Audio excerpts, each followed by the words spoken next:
দর্শক, আমরা আমাদের অতিথিকে নিয়ে বসতে একটু দেরি হয়ে গেল। যাক, আমরা আলোচনায় চলে যাই।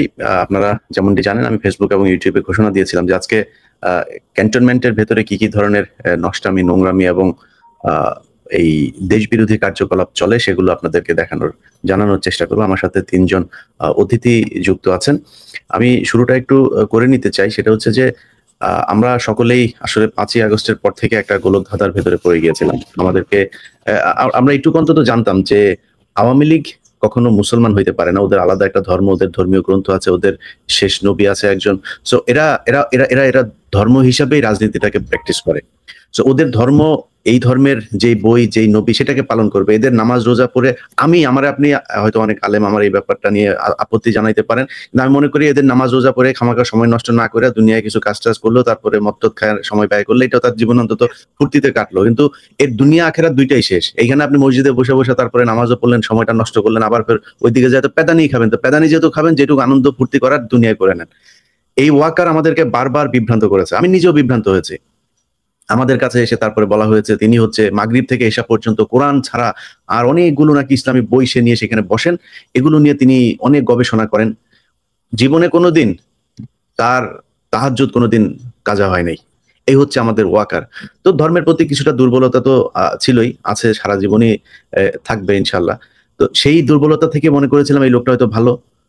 কিন্তু আমরা যদি বাস্তবতাটা দেখি একদম শুরু থেকে এই পর্যন্ত আওয়ামী লীগের লোকজনকে বাঁচিয়ে রেখেছে ক্যান্টনমেন্টে কে? ওয়াকার।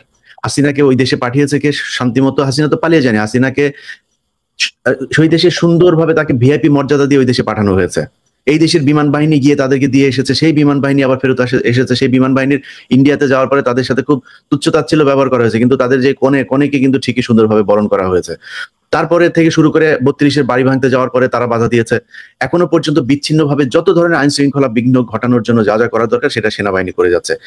সেনাবাহিনীকে ম্যাজিস্ট্রেসি পাওয়ার দিয়ে মাঠে নামানো হয়েছে, সেই সেনাবাহিনীকে কাজ করতে দেওয়া হচ্ছে না। আওয়ামী লীগের লোকজনকে ধরতে দেওয়া হচ্ছে না। বিভিন্ন জায়গায় ফোন করে সরকারের ভেতরে আসিফ নজরুলকে ঢুকিয়েছে এই সেনাবাহিনী। অতএব যত সমস্যার মূল হচ্ছে সেনাবাহিনীর উপরে থাকা। এখন অনেকের কাছে একটা প্রশ্ন হইতে পারে যে ভাই ৫ তারিখে তো এই ওয়াকার বাংলাদেশের পক্ষে ছিল। ৫ তারিখে ওয়াকার তো সাহসী মানুষ না, ভীষণ রকমের একজন ভীতু মানুষ। ঘাটটার মধ্যে পাড়া দিয়ে এই সেনাবাহিনীর যারা জুনিয়র, তারপরে মিড লেভেলের অফিসার আছে, সিনিয়র কয়েকজন অফিসার আছে, তাদের কারণে বাধ্য হয়েছে। এই ওয়াকারের এর বাইরে যাওয়ার কোনো সুযোগ ছিল না। আর আন্তর্জাতিক যে চাপ ছিল সেগুলো আপনারা জানেন, এখনো পর্যন্ত সেটা আছে। যেই কারণেই সেনাবাহিনী এখন পর্যন্ত ওয়াকারের নির্দেশে যা চায় সেটা করতে পারছে না। তো আমি আমার আলোচনাটা আপনাদেরকে জাস্ট বোঝার জন্য একটু বলে নিলাম।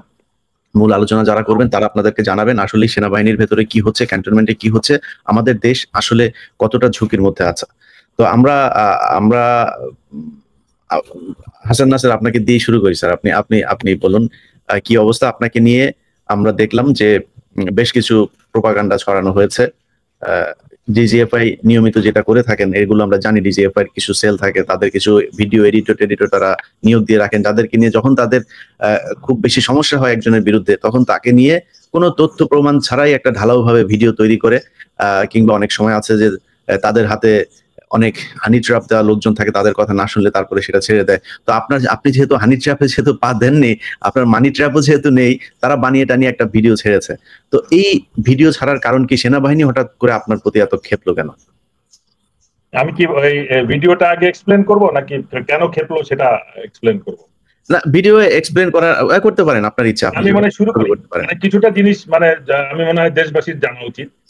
৫ই আগস্টের পরে একটা পুরা জুলাই আন্দোলনের সাথে অবসরপ্রাপ্ত অফিসার যারা হাসিনার আমলে সাফার করেছিল, বিভিন্নভাবে শাস্তিপ্রাপ্ত হয়ে যারা চাকরি হারিয়েছিল, তারা এই আন্দোলনের সাথে সম্পৃক্ত ছিল।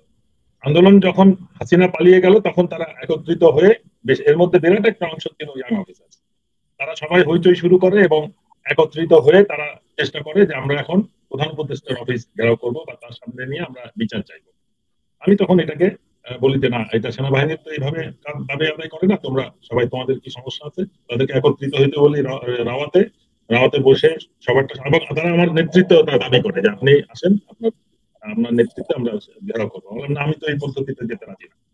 তখন ওদেরকে বলি আমি অ্যাপ্লিকেশন করতে, সেই অ্যাপ্লিকেশন সেপ্টেম্বর মাসে দাখিল হয় সেনাপ্রধান বরাবর এবং চিফ অ্যাডভাইজার বরাবর প্রপার চ্যানেলে। কিন্তু ওইটাকে নিয়ে তারা ফেলে রেখে দেয়। যারা অ্যাপ্লিকেশন করছে they were free to apply. এখন এর মধ্যে কে সত্যিকারের ক্রিমিনাল, কে ইনজাস্টিসের কারণে যার চাকরি হারাইছে সেটা তো আমার জানার কথা না। সেটা আর্মি হেডকোয়ার্টার বিবেচনা করবে। বাট আমাদের একটা চাহিদা ছিল যে এটাকে নিরপেক্ষ কমিশন দিয়ে যাচাই করতে হবে। যে অফিসাররা কর্নেল ব্রিগেডিয়ার হিসেবে অন্যায় করেছে সেই অফিসারই এখন মেজর জেনারেল আর্মিতে বা তার ঊর্ধ্বতন অফিসার, তারা কখনো সেই বিচারটাকে রিভিউ করতে চাইবে না। সেটাই আমার দাবি ছিল যে সেনাবাহিনীর অভ্যন্তরীণ বা সশস্ত্র বাহিনীর অভ্যন্তরীণ কোন রিভিউ বোর্ডের দাবি আমরা মানবো না, এটা ইন্ডিপেন্ডেন্ট কমিশন হইতে হবে। সেনাবাহিনী একতরফা ভাবে এটার উপরে কাজ করে যাচ্ছে এবং পরবর্তীতে আমরা মিনিস্টার অফ ডিফেন্সের গত 12 জানুয়ারি চিফ অ্যাডভাইজারের সাথে 30 ডিসেম্বর দেখা করে আসার পরে 12 জানুয়ারি আমরা মিনিস্টার অফ ডিফেন্সে একটা অ্যাপ্লিকেশন সাবমিট করেছি, যেটা সেনাবাহিনীর নির্দেশনায় সেক্রেটারিকে বলে দেওয়া আছে যে আপনি পাঠাবেন না, এবং প্রিন্সিপাল সেক্রেটারি এটার সাথে ইনভলভ। তার সাথে যোগাযোগের চেষ্টা করে আমি ব্যর্থ হয়েছি। এটা সব একটা নেটওয়ার্ক। যে কোনো নাগরিকের অধিকার আছে, এটা গণপ্রজাতন্ত্রী সরকার, এটা সরকারের জন্য জনগণ না, জনগণের জন্য সরকার। কিন্তু যখন চেয়ারে বসে যায় সবাই ভুলে যায়। এবং এই প্রতিরক্ষা সচিব 12 জানুয়ারি থেকে সেই অ্যাপ্লিকেশন গুলো আটকে রেখেছে এবং উনি ওনাকে বলে ওনার কাছে 2 বার আমরা দেখা করেছি। উনি বলেন যে আমার প্রিন্সিপাল সেক্রেটারি আমাকে এই ফাইল পাঠাতে নিষেধ করেছে। আমি এখন জাতির কাছে জানতে চাই যে কোন নাগরিকের আবেদন প্রধান উপদেষ্টা বরাবর যথা মানে চ্যানেল ফলো করে সাবমিশনের পরে সেটা কোনো একটা পর্যায়ে আটকা রাখার কোনো অধিকার আছে কিনা, সেটার উপরে আমাদের আন্দোলনটা শুরু। এখন বলতে হবে যে আমরা কিসের উপর কি বিষয় নিয়ে আমরা এই সংস্কার, সশস্ত্র বাহিনীর সংস্কার চাচ্ছি। এখন সংস্কারের বিষয় হচ্ছে যে এই গত 16 বছরে আওয়ামী লীগের আমলে বিভিন্ন ভাবে অফিসাররা চাকরি হারিয়েছে, যেটা অতীতে কখন হারায়নি। অতীতে সামান্য কারণে একটা রাজনৈতিক সরকার আর এক রাজনৈতিক সরকারের পক্ষের লোকদেরকে অবসর দিয়ে দিত, কিন্তু গত 16 বছরে একটা বিরাট অংশকে শুধু চাকরিচ্যুতই করে নাই, তাদেরকে মনে করছে বিপদ, এরা আমার পক্ষের লোক না, তাদেরকে চাকরিচ্যুত করছে, কাউকে জেল জুলুম গুম করেছে। তার প্রধান সাক্ষী হচ্ছে কর্নেল হাসিন। তাকে ইউনিফর্ম পরা চাকরিরত অবস্থায় তাকে গুম করে 45 দিন আর্মি ইন্টারোগেশন সেলের ফ্লোরের মধ্যে জোম টুপি পরায়, হ্যান্ডকাপ পরায় শুয়ে রাখা হয়েছিল। এটা পৃথিবীর ইতিহাসে কোনো সরকার কখনো তার অধীনস্থ অফিসারকে এইভাবে গুম করে তার আর্মি ইন্টারোগেশন সেলে আটকে রাখে না। তারপরে তাকে একটা ভুয়া কোর্ট মার্শালের মাধ্যমে তাকে চাকরিচ্যুত করে, তাকে বেল দেয় এবং পরবর্তীতে আবার তাকে গুম করে যখন তাকে বরখাস্ত করা হয়। পুরো জিনিসটা এখন আমি হাসিন এখানে আছে বলে বলছি না, হাসিন 3 বাহিনীতে চাকরি করেছে, র্যাব, তৎকালীন বিডিআর এবং আর্মি। আর্মির কালীন সময়, শান্তিকালীন সময়ের সর্বোচ্চ এখনো পর্যন্ত যেটা আছে পুরস্কার আছে বীরত্বের জন্য, বীর প্রতীক, সেটা সে পেয়েছে। বিডিআর সে পেয়েছে বিডিআর মেডেল, পুলিশে পেয়েছে প্রেসিডেন্সিয়াল পুলিশ মেডেল। এখন এইরকম একটা অফিসারকে এইভাবে তাকে হয়রানি করা হয়েছে, তাকে তার অত্যাচার করা হয়েছে, তার পরিবারকে শেষ করে দেওয়ার চেষ্টা করা হয়েছে। এখন এই বিচার কিন্তু সেনাবাহিনী বা এই ধরনের আরো অনেক উদাহরণ আছে। এখন সেনাবাহিনী যেটা করতেছে, তারা এই আমাদের চাপের ওসিলায় একটা নামমাত্র বোর্ড বানায় জেনারেল শাহিনের আন্ডারে। Who is this Shaheen? ইন্ডিয়াতে কোর্স করা, এই এর আগে 5ই আগস্টের আগে সে পুরো আওয়ামী লীগের একজন স্পেন্সার আপনাদের ভাষায় যেটা। এর সাথে আছে সিজিএস জেনারেল শামীম, আর আছে লেফটেন্যান্ট জেনারেল ফায়েজ। এই 3 জন হচ্ছে পিএসও এখন, আর শাহিন হচ্ছে এনডিসি কমান্ডার।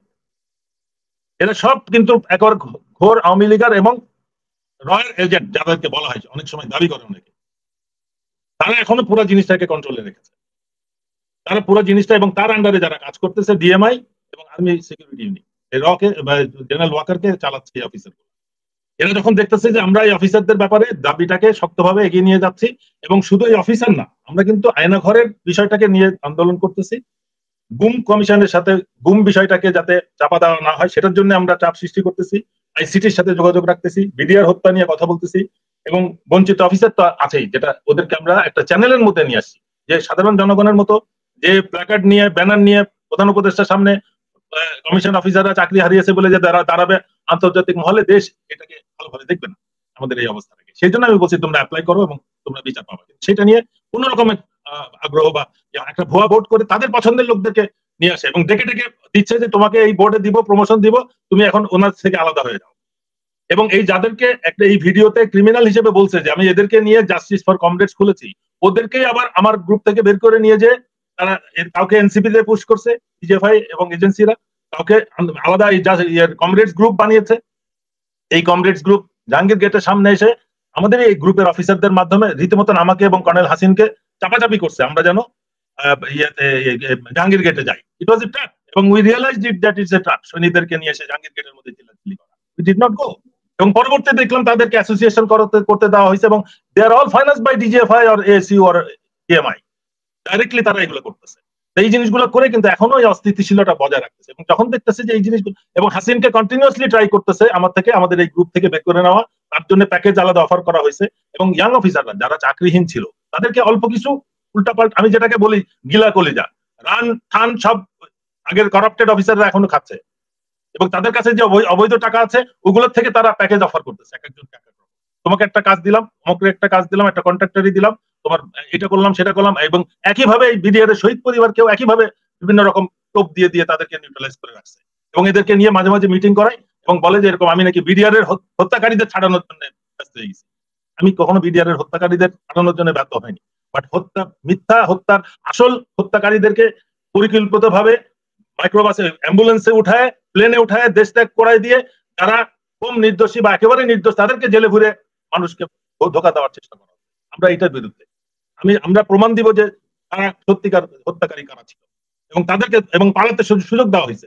1000টা প্রমাণ দেখাতে পারবো যে হত্যাকারীদের এবং বিডিআর এর সমস্ত লোক, 10,000 লোক বিডিআর এর পিলখানাতে ছিল, তাদেরকে 2 দিন ধরে কোন রকম কর্ডন না করে পালিয়ে যাওয়ার সুযোগ দেওয়া হয়েছে। এর মধ্যেই আসল হত্যাকারীরা পালাই গেছে এবং তারপরে ওদেরকে যারা ফেরত আসছে, যারা স্বীকার করতে চাইছে, আসল ঘটনা বলতে চাইছে, তাদেরকে অন্যায়ভাবে বিভিন্ন রকম, প্রথমে সুইসাইডের গল্প বলছে, তারপরে যখন দেখছে যে সুইসাইডের গল্প নিয়ে ক্রাইসিস শুরু হয়ে গেছে, তারপরে সবাইকে হার্ট অ্যাটাকে মারা শুরু করছে।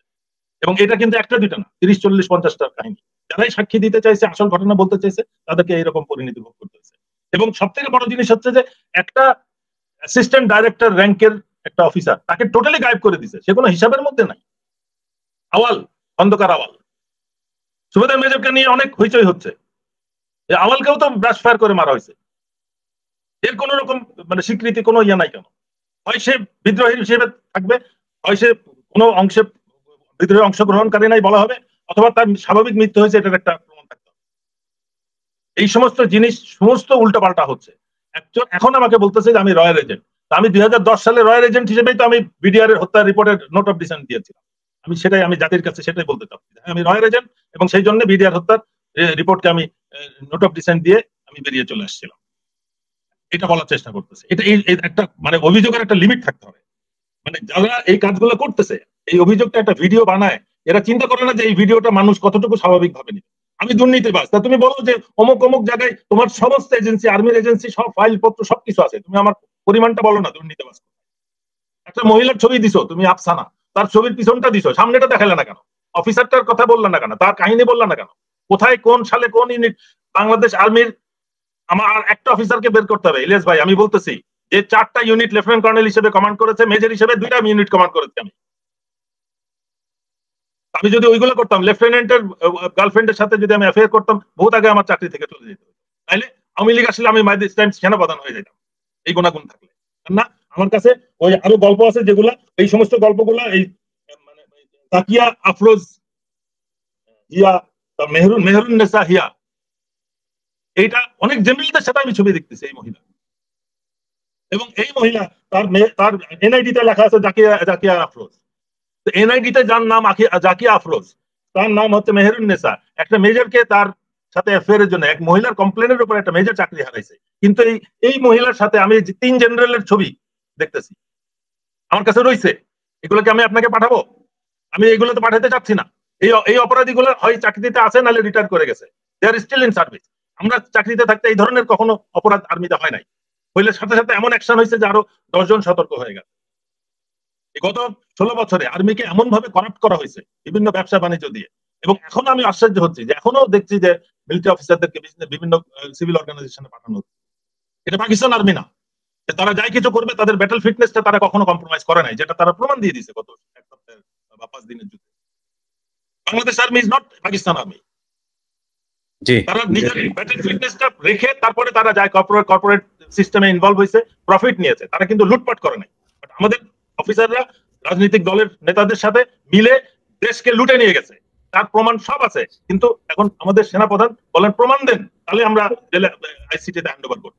আজ পর্যন্ত একটা মিলিটারি অফিসার, এত গুম খুন হয়েছে, এই বেকুব জিয়াউল হাসান শুধু জেলে গেছে, আর কেউ নাই কেন? আর কেউ এই সমস্ত গুম খুন হত্যা কি শুধু জিয়াউল হাসান করছে? বাকিরা কোথায়? এই কথাগুলো বলার জন্য এই ভিডিওটা হয়েছে। আমি তো মনে করি ভিডিও এরকম আরো প্রকাশ করা হোক, পরবর্তী ভার্সানে আফসানা তারপরে তার ওই লেফটেন্যান্টের গল্প বলুক না আরো। আমার বলা লাগবে না, আমার সাথে যারা চাকরি করছে এই ইউনিটে, এই 4টা-5টা ইউনিটের অফিসাররা, সৈনিকরা সবাই বলবে, তাদের থেকে ইন্টারভিউ নেওয়া হোক। ওই ছবি বন্ধ করে দিলে হবে না, নাম প্রকাশ করে দিক, আমি সবাইকে অনুমতি দিলাম, কিন্তু আমার নামে দুর্নীতির কথা, এই ধরনের পরিচিত, এই নারী পরিচিত বিষয়, এগুলো বহুত চেষ্টা করছে তারা। আমার বাড়িতে চলে আসছে মহিলা।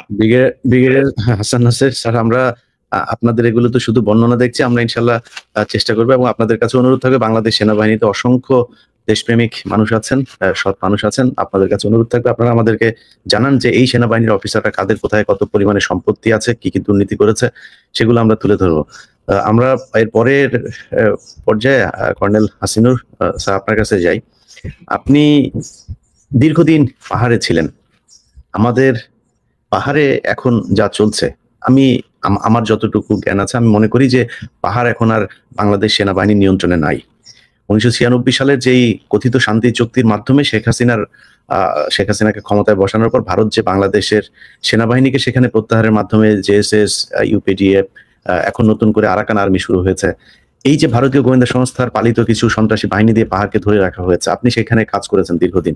মানে আমাদের সেনাবাহিনী কেন, মানে সেনাবাহিনী কি এই আপনারা খালি ক্যান্টনমেন্টে আর এর পাশে ডিওএইচএস এ আপনারা এই যে বসে বসে আপনারা খাবেন, ভালো ভালো দামি দামি গাড়ি নিয়ে ঘুরবেন, এই জন্য কি সেনাবাহিনী নাকি? মানে পাহাড় কেন শান্তির নামে আপনারা সেখানে অশান্তি করে তারপর ঢাকায় চলে এসেছেন?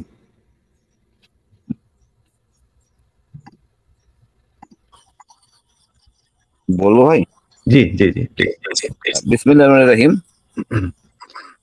আসসালামু আলাইকুম। আসলে এখনকার পরিবেশটা সম্পূর্ণ ভিন্ন। আমি এখন পাহাড়ে এসেছি বেড়ানোর জন্য, দুর্গম এলাকা। এখানে সাধারণত যে চেক করা হয়, আমি অবাক, সন্ধ্যার পরে চেক করে না। এটা তো আমি কখনো শুনি নাই। আপনি দিনের বেলা চেক করেন, সন্ধ্যার পরে চেক করেন না। তো যারা অস্ত্র নিয়ে চলাফেরা করে, তারা কি দিনের বেলা আপনাকে অস্ত্র নিয়ে যাবে, আপনি ধরবেন হয়? কিন্তু আপনি যখন থাকবেন না তখনই হয়। আপনি তো ব্যবস্থা করেই দিচ্ছেন, রাতে বেলা ডিউটি করেন না। এই জন্য সম্পূর্ণ দায়ী আমাদের ফ্যাসিস্ট হাসিনা। উনি একটা চুক্তি করছেন, যে চুক্তির সাথে আমাদের সার্বভৌমত্ব, সংবিধানের একটা সাংঘর্ষিক, যার জন্য এই চুক্তি ইমপ্লিমেন্টেশন করা যাচ্ছে না। এবং চুক্তির দিন, যেদিন উনি পতাকা কবুতর উড়ান, সেই দিনই চুক্তি বিরোধী দল প্রকাশ করে ইপিডিএফ। এরপরে শুরু হয় দলীয় কোন্দল এবং সংস্কারপন্থী উভয় দলের মিলে প্রায় 5টা দল এই চাকমা অধ্যুষিত এই বিষয় নিয়ে। এছাড়া নতুন আবিষ্কার হয়েছে কুকিচিন, আর একটা আছে মং পার্টি, তারপরে আবার এখন আরাকান আর্মি আমাদের সীমান্তে। এগুলি আসলে হওয়ার স্কোপ ছিল না। আমাদের আসলে দায়বদ্ধতা, ভালোবাসা সেনাবাহিনী হিল ট্যাক্সের প্রতি সেটা নাই। কেন নাই? তার প্রধান কারণ, আমি যুদ্ধ করতাম দেশের জন্য, আমি জানি ভালো কিছু কাজ করলে আমি প্রশংসিত হব। এই প্রশংসিত জিনিসটাকে গুরুত্ব দেওয়া হয় নাই। কেন দেওয়া হয় নাই? যেমন আমি বীর পদক পেয়েছিলাম গর্বের জায়গা থেকে, এখন কিন্তু বীর পদক দেওয়া হয় না। শেখ হাসিনা এটা উল্টো করছে। এখন একটা লোক কেন যুদ্ধ করবে? একটা অফিসার, তাকে যদি এই সম্মানটা না দেওয়া হয়, তাকে কি নতুন করে আবিষ্কার করছে যার সাথে আমরা অবগত না? সরকার চায় না আমরা কাজ করি। প্রতিটা ব্যাটালিয়ানেই মনে করেন কিছু অফিসার না থাকলেও যা তার যে কাজ করা সম্ভব, সে আমার জীবন ঝুঁকি নিয়ে কেন কাজ করবে? সরকার তো চায় না। নাম্বার 2 নম্বর যে জিনিসটা আছে, দেখেন আপনি এই এসএসএফ, কত এসএসএফ একটা দেশের, কি এই যে মনে করেন মাইন্ডসেট আপনি দেখেন যে 4 স্তরের নিরাপত্তা, 3 স্তরের নিরাপত্তা। কেন? আপনি এই দেশের নাগরিক না, আপনি এত নিরাপত্তা লাগবে কেন? আর সেনাবাহিনীর লোক এত নিরাপত্তা নেবেন কেন? ওই প্রেসিডেন্টের জন্য নিরাপত্তা, প্রধানমন্ত্রীর জন্য নিরাপত্তা, স্ট্যান্ড বাই, তারপর ডিজিএফ এর অসংখ্য অফিসার। সেনাবাহিনীর প্রধান, আমি জানি না তার কোথায় পাইছে এই অবৈধ মানে দলবিন্যাস, তার সাথে বেশ কয়েকজন অফিসার একসাথে অস্ত্র সহ। আমার জানার মতো সেনা প্রধানত এই স্কোপ নাই এই অস্ত্র রাখা, এই বাহিনী তাকে নিরাপত্তা দেওয়ার জন্য। সেনাপ্রধান গর্বের সেনাপ্রধান, জনতা আমাদের সেনাবাহিনীর সেনাপ্রধান, তাকে পারবে কি? মানে তো কথা না। আর এই যারা তাকে নিরাপত্তা দেয়, তারা আসলে প্রোটেক্ট করতে পারবে তাকে? মাঝখানে বিড়ম্বনা সৃষ্টি করে। এই যে ঢাকায় নিয়ে আসা ব্যক্তি স্বার্থে নিরাপত্তার নাম বলে, আমি মনে করি এটাকে বন্ধ করা উচিত জরুরি। ক্যাম্পে অফিসার দেন, এখন অফিসার নাই। কিভাবে হ্যান্ডেল করবেন, কিভাবে সার্চ করবেন, কিছুই আমরা জানি না। খুব দুঃখজনক লাগে। আজকে কোনো বিপদ হলে আমরা হ্যান্ডেল করতে পারবো না, আমরা সেই সামর্থ্য নাই হ্যান্ডেল করার। আপনি সব লোক ঢাকায় থাকবে, এটা তো কাম্য না। ঢাকা থেকে আমি মনে করি ঢাকাই মূলত অফিসারকে ক্যাম্পে পাঠান, সে যেই করেরই হোক তাকে তাকে করতে হবে। আগে অনেক সুযোগ সুবিধা দেওয়া হইতো ক্যাম্পে, মনে করেন এখনো যদি মনে করেন কোন অফিসার 3 বছর চাকরি করে হিল ট্যাক্সে, ভালো কাজ করে, তার প্রমোশন অগ্রগণ্যতা দেওয়া হবে। হিল ট্যাক্সে চাকরি করছে, সমতলে আসলো, তাকে বাড়ি ভাড়া বাড়ি বাড়ি গেলে তো পাওয়া যায় না, আর্মির কোয়ার্টার দেরি হয়, সেটা আগে দেওয়া হইতো এবং তার জন্য বিশেষ খেতাব ছিল, পদক ছিল। আসলে আমি মনে করি আসলে সরকার চান না অপারেশন হোক। আমি এইটাও শুনছি রাতে বেলা অপারেশন বন্ধ, এটা কেমন করে সম্ভব? নাইক অপারেশনের একটা তো আমাদের প্রশিক্ষণ অংশ হিল ট্যাক্সে, কেমন রাতের অন্ধকারে চলতে হয়, এটি করতে হবে। নদী পারাপার বন্ধ কেন আমি জানি না। আর সরকার চাচ্ছেন না, সেনাবাহিনীও চাচ্ছেন না এগুলো হোক। আসলে আমরা কি করতেছি, কেন করতেছি আমি কিছুই জানি না। আমাদের দেশ আমরা নিজেদের মতো করে চালাবো। এখানে আমি আমি ইলিয়াস ভাই বলি, আমি অবাক হবেন, ক্যাম্পে সৈনিক আছে, তার ফুটাইয়া পানি খায়। আর বাবা তুমি ফুটাইয়া পানি খাচ্ছ কেন? তুমি তো মুখ ধুচ্ছ এই ঝর্ণার পানি, তোমার সাথে শত শত লোক, হাজার হাজার লোক এই ঝর্ণার পানি খাচ্ছে, তোমাকে এর সাথে অভ্যস্ত হইতে হবে। তা আমি তো আসলে আইসোলেশন হইতে নিজেই। অর্থাৎ আপনি হাত ধুচ্ছেন ঝর্ণার পানি দিয়া, প্লেটটা ধুচ্ছেন ঝর্ণার পানি দিয়া, মুখ ধুচ্ছেন ঝর্ণার পানি দিয়া, খাচ্ছেন মিলা আপনি সেই ফুটানো পানি। এটা তো মস্করা, জ্ঞানহীন, মানে বুদ্ধি, মানে বেকুবের মতো কাজ। আমাকে অভ্যস্ত হইতে হবে, যেহেতু এটা এমন কিছু না নতুন কিছু। আমার আশেপাশে জনগণ সেই একই পানি খাচ্ছে, এইটাও একটা ট্রেনিং এর অংশ। আমি মনে করি ভাই, এই যে হাসিনা যে আপনাদেরকে এই এই এই এখনকার যে সেনাপ্রধান, এই ব্যক্তি সম্ভবত যমুনা টিভিতে গিয়ে একটা না না উনি শফি, মেজর জেনারেল শফি একটা বক্তব্য দিয়েছিলেন যে আপনাদের ভাত খাওয়ায়, মানে আর্মিরে ভাত খাওয়া। আপনাদের আর্মি বেশিরভাগ, আমি এই ইউনুসের সাথেও কিছু আর্মি অফিসার থেকে পেট এরকম মোটা, এ কি পুলিশ না আর্মি বোঝা যায় না। মানে ইলিয়াস ভাই এই পেট নিয়ে পাহাড়ে উঠবে কেমনি? আমার লজ্জা লাগে। ইভেন যদি কোনো কাজে না লাগে, অন্তত পেটটাকে নিচের দিকে চাপে রাখে বেল্ট। এখন এই যে মনে করেন 2 বেলা ভাত দিয়ে যুদ্ধকালীন আপনার সময় কি করে ভাত খাবেন? যুদ্ধকালীন সব ভাতটা বেশি করে রাখা যায়, নষ্ট হয়ে যায়। আগেকার দিনে একটা বৈরী পরিবেশ ছিল, আটা খুব খারাপ ছিল, এখন আটা খুব ভালো। আমি মনে করি জরুরি চেঞ্জ করা উচিত, আমাকে রুটি খেতে হবে। এটা অভ্যাস, আরাকানদেরকে প্রতিহত করার জন্য আমরা মানে রোহিঙ্গাদেরকে ধরে রেখে তারপরে আমরা মানে আগে আমি জানি না ওই সময় 1992-তে, তারপরে 78-এ 2বার আরাকান এই রোহিঙ্গাদেরকে এখানে ঢুকিয়েছিল তারা। এক সময় একবার ছিল জিয়াউর রহমান ক্ষমতায়, তারপরের বার ছিল খালেদা জিয়ার ক্ষমতায়। তো ওই সময় আপনি কোথায় ছিলেন আমি জানি না। মানে তখন যে আমরা রোহিঙ্গাদেরকে ট্রেনিং দিয়ে, অস্ত্র দিয়ে আরাকানে আবার পাঠিয়ে দেবো এই থ্রেট করে, তারপরে মিয়ানমারকে বাধ্য করা হলো তাদেরকে ফেরত নেওয়া। মানে এখন ওই আগে যেই কৌশলটা নেওয়া হয়েছিল সেই কৌশল না করে এখন আমরা শুনছি কেউ আবার করিডোর দিয়ে দিচ্ছেন, এই সেই, মানে এগুলো করে কি আসলে আমাদের আরাকান সমস্যাটা সমাধান হচ্ছে? ইলিয়াস ভাই, আপনি 14 তারা বসে, ইভেন ডিজিএফআই জানে না, জানেন কি হচ্ছে না হচ্ছে। আরাকানের এই যে আরাকানটা কারা, এটা হলো বর্মী, এটা দস্যু, মগের মুল্লুক যে শব্দটা আছে, এই মগের সাথে আপনি এখন যে সুযোগ আছে, ওরা একটা চাপে পড়ছে। কে বলছে আমার চাপে পড়ছে? ওরা তো আমার বলে নাই। কদিন আগে পয়লা বৈশাখ করলো না, বাংলাদেশের ভিতরে ঢুকে ইউনিফর্ম করে নাচ গান করলো, ওরা চাপে নাই। আমরা এখন ইউএন বললো চাপে আছে, তো ইউএন বলুক, কেমন সমাধান হবে? এখনো মায়ানমারের এমন মিসাইল আছে যা মারলে আমাদের চিটাগাং হিট হবে। আমি ব্যক্তিগতভাবে মনে করি এটা মায়ানমারের ল্যান্ড। আরাকান আর্মি এখনো বিপদে পড়লেও তাদেরকে অবশ্যই আমরা করিডোর দিব, ওই শর্তে আমি ক্ষতিগ্রস্ত হচ্ছি না, মিয়ানমার রাজি, চীন রাজি, এবং আমার রোহিঙ্গাকে পূর্ণাংশ মানে সম্মানজনক জায়গায় তাকে রাখতে হবে। এইসব জিনিস কথা বলতে গেলে ভাই এলাকার লোক, অর্থাৎ রোহিঙ্গা প্রতিনিধি নেবেন, অল গোয়েন্দা বাহিনী নেবেন, 3 বাহিনীর লোক থাকবে, সকল রাজনৈতিক দলকে নিয়ে আপনাকে বাস্তবায়ন করবেন। সরকার উল্টাপাল্টা করতেছে, আমাদের সেনাবাহিনীও তেমন একটা দায় লাগাচ্ছে না। আমি এটা খুব লজ্জাজনক। তবে আমি মনে করি এই লোকদেরকে, প্রশিক্ষিত লোকদেরকে ধ্বংস করছে কিন্তু আমাদের না জানার জন্য। আমরা ইতিহাস পড়ি না, যার জন্য বিপদে পড়ছি। ইলিয়াস আলী ভাই, একটা বিষয় নিয়ে আমি আলোচনা করি, সেগুলো মেজর জিয়া। আমার মনে হয় আলোচনা করা দরকার। এটা সেনাবাহিনীর সেনাপ্রধানের দায়িত্ব। আমরা আজকে বিপ্লব নিয়ে কথা বলতেছি, ওই জিয়া কিন্তু তখনই মনে প্রাণে বিপ্লব। হ্যাঁ, আমিও বিপ্লব করছি, অস্ত্র ছিল না। জিয়াও অস্ত্র নেয় না, জিয়া বলছে আমি বিদ্রোহ করছি। হ্যাঁ, বিদ্রোহ করছে মনে প্রাণে, অস্ত্র নিয়ে তো বিদ্রোহ করে নাই। আমরা অনেক অফিসার মনে প্রাণে ঘৃণা করতাম হাসিনাকে। এখন সেই লোকটাকে যখন পলায় গেল নিজের জীবন বাঁচানোর জন্য, তাকে নানা রকম বসিলা হলো, যে আপনার সাথে কথা বলছিলাম, তার সাথে পরিচয় করে কত নগ্নভাবে তাকে মৃত্যুদণ্ড দেওয়া হয়েছে জিয়াকে। জিয়া এখন জীবিত। এখন কার দায়িত্ব জিয়াকে প্রতিষ্ঠিত করা, জিয়া নিরাপদ? সেনাপ্রধানের। কিন্তু দেখেন সেনাপ্রধান গোয়েন্দা নাই, তিনি যা আইনি যে বিষয়গুলো করছেন সেই বিষয়গুলো তিনি তিনার নিজের মতো করে তিনি করছেন, সেনাবাহিনী তাকে কোনো সহায়তা করছে না, এমনকি সরকারও যে খুব বেশি আন্তরিক তা না। আসলে এই সরকার চাচ্ছে না আওয়ামী লীগ কলঙ্কিত হোক। আপনি এত কিছু কমিশন করতেছেন, আপনি নারী কমিশন করলেন কারণ সারা মাঝখানে, কেন এই কমিশন? আপনার দরকার ছিল না জঙ্গি কমিশন, জঙ্গি নাটক যেগুলি হয়েছে এগুলোর জন্য একটা কমিশন দরকার, এটার জন্য একটা কমিশন দরকার। আসলে এই যে এত মানুষ মারা হলো জঙ্গি নাটক করে, অলি হার্টিজান থেকে শুরু করে এই যে জাহাজ বাড়ি, এই জন্য একটা কমিশন দরকার। এই অপরাধে অসংখ্য নিরীহ লোক জেলখানায় আছে, আমি জিয়া সব কটার সাথে জড়িত, আর এই দায়িত্ব সেনাপ্রধানের নিতে হবে।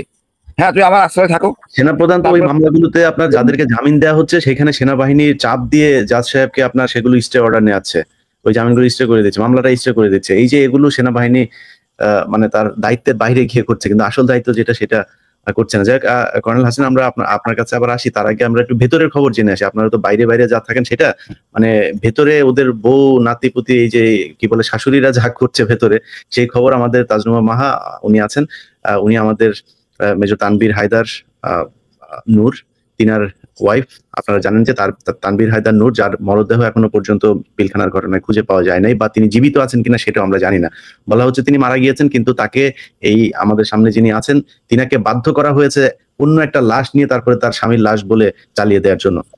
তো সেনাবাহিনী এই ধরনের অনেক ঘটনা ঘটিয়েছে, যে কারণেই বিডিআর যেই হত্যাকাণ্ড সেটাকে বিডিআর বিদ্রোহ নাম দিয়ে তারপরে বিডিআর এর নিরীহ যেসব মানুষজন আছে তাদেরকে জেলখানায় ঢুকানো হয়েছে, এবং সেই বিচারটা তারা রিভিউ করতে চায় না। এটা যে নতুন করে তদন্ত হবে সেটাও তারা করতে চায় না, নানান ধরনের টালবাহানা।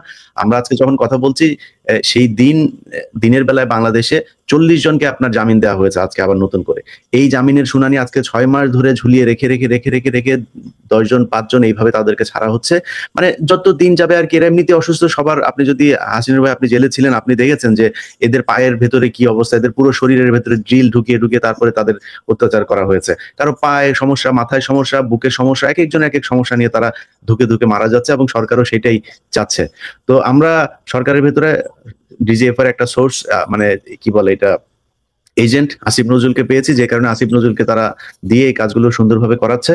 তো আমরা ভেতরে এখনো পর্যন্ত আমরা জানি কাদের সিদ্দিকী চলে গিয়েছেন, তারপরে আরেকটা কালপিট ছিল কর্নেল মুজিব, তার স্ত্রী, আরো অনেকেই ভেতরে অনেক ধরনের 2 নম্বরই করছেন, নানাভাবে প্রভাব বিস্তার করছেন। সেই কথাগুলো আমরা মেজর নূরের স্ত্রী মাহার কাছে শুনে আসি। মাহপু, আপনার উপরে অনেক ধরনের ঝামেলা যাচ্ছে, যেটা আমাদের ব্রিগেডিয়ার জেনারেল হাসান নাসিরের উপরে যে ধরনের চাপ যাচ্ছে, আপনার উপরে এরকম অনেক চাপ যাচ্ছে। আপনি অনেকদিন ধরেই চাচ্ছিলেন এই বিষয়গুলো জানাতে। আমি নিজেই চাইনি যে সেনাবাহিনী এতটা বিতর্কের ভেতরে আসুক, কিন্তু সেনাবাহিনী বাধ্য করছে আমাদেরকে এই বিষয়গুলো সামনে নিয়ে আসা, এবং তারাই বিডিআর বিদ্রোহের এই নামে পিলখানা হত্যাকাণ্ডকে ঢাকা দেওয়ার চেষ্টা করছে, যে কারণে আমাদের হাতে এখন আর কোনো সুযোগ নাই। তার উপরে তারা গতকালকে হাসান নাসিরকে নিয়ে যে নোংরা খেলা শুরু করেছে, সো আমাদের তো নোংরা খেলা করার দরকার না। আমরা যেটা সত্য সেটা জানালেই বাংলাদেশের মানুষ জানতে পারবে যে এই ওয়াকার কে এবং তার আশপাশের যেসব চেলা চামুন্ডা যারা আছে তারা আসলে কি করছে। তো বলুন মাহাপু, আপনি কি অবস্থা, কি দেখছেন, কি ধরনের ষড়যন্ত্র চলছে ক্যান্টনমেন্টে? ভাই আসসালামু আলাইকুম ইলিয়াস ভাই।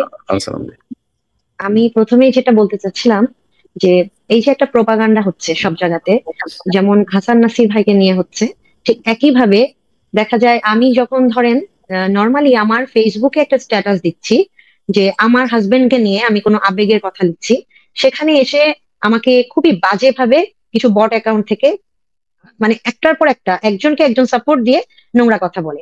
আমি যখন অন্য কারো অ্যাকাউন্টে একটা ভালো কথা লিখছি সেখানেও আমাকে নিয়ে বাজে কথা বলে, মানে আমি নিজেই কিন্তু খুব সমস্যার মধ্যে আছি। এটা তো গেল এদিকে।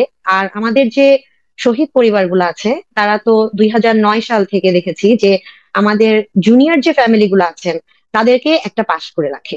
মানে আমাদের ওনাদের কথা অনুযায়ী যে আমাদের হাজবেন্ডদের চাকরির সিনিয়রিটি কম, তারা আর্মিকে এরকম এত বড় কিছু দিতে পারেনি, ওনাদের অবদান অনেক বেশি। এখন ভাইয়া এখানে বলতে গেলে আমি বাংলাদেশ আর্মিকে অনেক রেসপেক্ট করি, এখানে আর্মি অর্গানাইজেশনকে তো আমি দোষ দিতে পারবো না, দোষ দিতে হবে আমার ব্যক্তিকে। তো এখানে প্রত্যেকটা ব্যক্তি যদি তাদের দোষগুলাকে ঠিক না করে তাহলে তো তখন ওই ওই অর্গানাইজেশনকে নিয়ে কথা চলে আসে। আসলে অর্গানাইজেশনের তো কোনো কাজ নাই, এখানে দোষ করার কোনো উপায় নাই।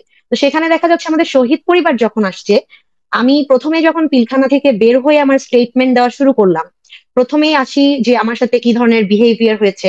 সেখানে আমি আমার রুমে যে ঘটনা হয়েছে, আমার রুমের বাইরে যে ঘটনা হয়েছে, সেই কথা বলার সাথে সাথে রিয়াক্ট করে উঠে আমাদের শহীদ পরিবার রিয়াক্ট করে উঠে মেজর জেনারেল তারেক সিদ্দিকীর মিসেস। তো আমার কাছে এটা একটা দুঃখ যে কোথায় আমাকে আমাদের শহীদ পরিবার থেকে সাপোর্ট দিবে, কিন্তু আমি যেটাই বলছি, হ্যাঁ, যে আমি কোনো হিন্দি কথা কখনো শুনিনি। তাদের একই কথা যে আমি হিন্দি কথা কেন শুনবো, কেউ তো শুনেনি, আমি কেন শুনলাম। তো এই আগের কথা থেকেই যদি আসি, আমার যতবারই স্টেটমেন্ট নেওয়া হয়েছে, আবুল কাহার আকন নিয়েছে, আর্মি হেডকোয়ার্টারে নিয়েছে, মোট 3টা স্টেটমেন্ট নেওয়া হয়েছিল। নেওয়ার পরে আমাকে পাগল বানানো হয়েছে, আমার রেকর্ডিং নেওয়া হয়েছে, কিন্তু যখন তারা টাইপ করে নিয়ে আসছে, আমি পড়ার পরে দেখি ওখানে আমি যা যা বলেছি তার কোনোটাই নাই, একদম তাদের সাজানো। এইভাবেই যাওয়ার পরে আমাদেরকে ইয়েতে রাখা হলো, যে আর্মি হেডকোয়ার্টারে নেওয়া হলো, আর্মি হেডকোয়ার্টারে মেসে ওখানে নেওয়া হলো। তারপরে হচ্ছে আমার ঠিক মনে নাই, সব ফ্যামিলিকে বসিয়ে সৈনিকদের একটার পর একটা ছবি দেখানো হলো। এটা কি প্রজেক্টরে নাকি বড় কোনো মনিটরে, এটা আমার ঠিক মনে নাই। তো দেখাচ্ছিল যে এইখান থেকে আমরা সৈনিকদেরকে সিলেক্ট করে আমরা সাক্ষী দিব, হ্যাঁ, যে এরপরে এ, এরপরে এ। তো আমাদের সবগুলো ভাবির মধ্যে যে রিয়াকশনটা হলো যে আমরা তো সবাই ভিতরে ছিলাম না, মানে অনেকে এটা বললেন। তারপরে হচ্ছে যারা আমরা ভিতরে ছিলাম, আমাদের অনেকের মধ্যে এই কাজটা করলো যে আমরা তো কারো নামই জানি না। বেসিক্যালি যারা আমরা ভিতরে, মানে আমরা ঢাকায় থাকতাম না, আমরা তো তাদের চিনি না, আমরা কিভাবে নাম বলবো।